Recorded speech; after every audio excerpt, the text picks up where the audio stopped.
when the capacitors are said to be in series. Okay, now see here. The capacitor is a combination of two or three capacitors. Okay, there are three capacitors. This one C1 is the capacitance of the capacitor C1.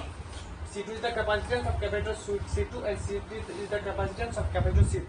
And this one V1, V2, V3 are the potentials of each capacitor. V1 is the potential of capacitor 1, V2 is the potential of capacitor 2, and V3 is the potential of capacitor 3.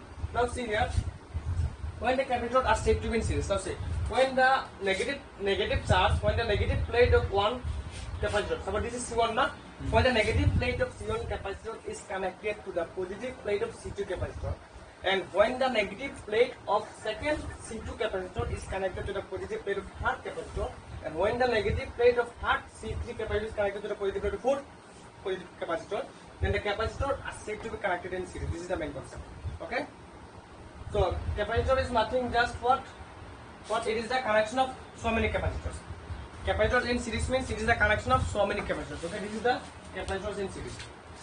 Now say figure shows three capacitors. Okay, three capacitors of capacitors C1, C2, and C3 are connected in series. A potential difference V is applied across the combination. So this is the V potential difference is applied across the combination.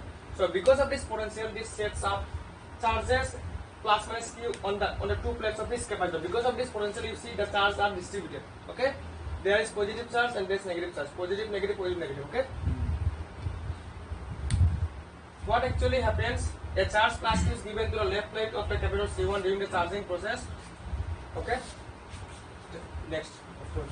Was it clear? So when the potential difference is applied across the various combinations of the capacitor, what will happen?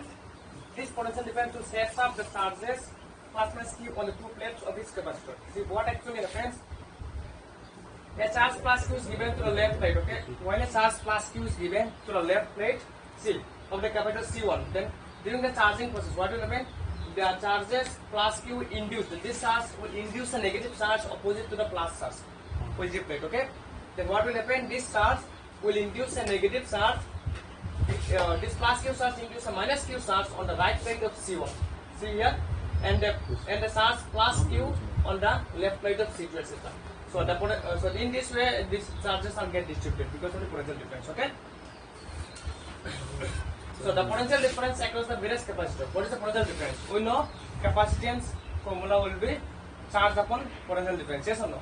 So here, if we give the total potential difference V, but because of this capacitor are connected individually, means not individually, these capacitors are connected individually one by one to another. Yes or no? So because of this, the capacitor, the potential difference will be divided among the capacitors. Okay. So what is the potential difference for this capacitor C1? Potential difference will be Q by C1 because charge will be same. Charge will be same, but the only difference is the potential difference. Okay. Now in case of C2, potential difference will be V2 equal to Q2 by C2. In capacitor C3, potential difference will be V3 equal to Q by C3. Q by C3. Okay. So for a series circuit, the sum of this potential difference must be equal to the applied potential difference. Okay. For a series circuit, all this potential difference is equal to what? To the applied potential difference. Okay. Suppose we have given 10 volt here.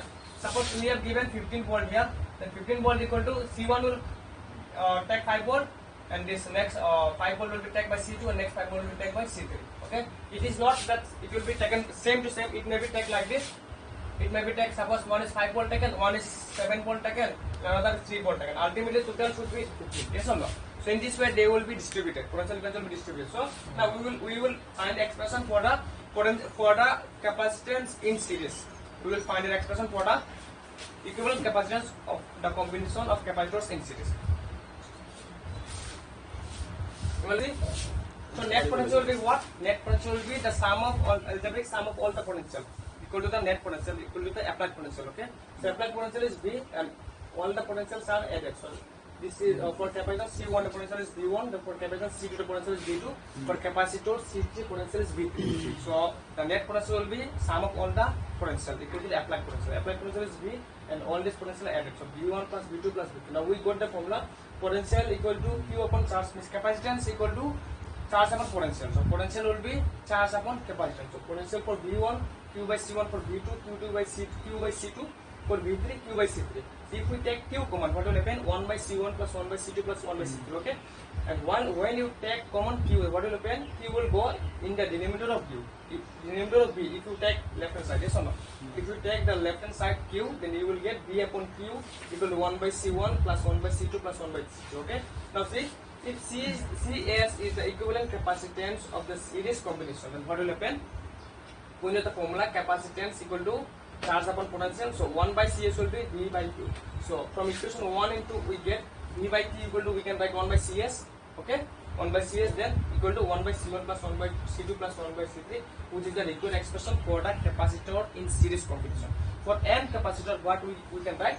1 by CS equal to 1 by C1 plus 1 by C2 divided 1 by CS. Finish.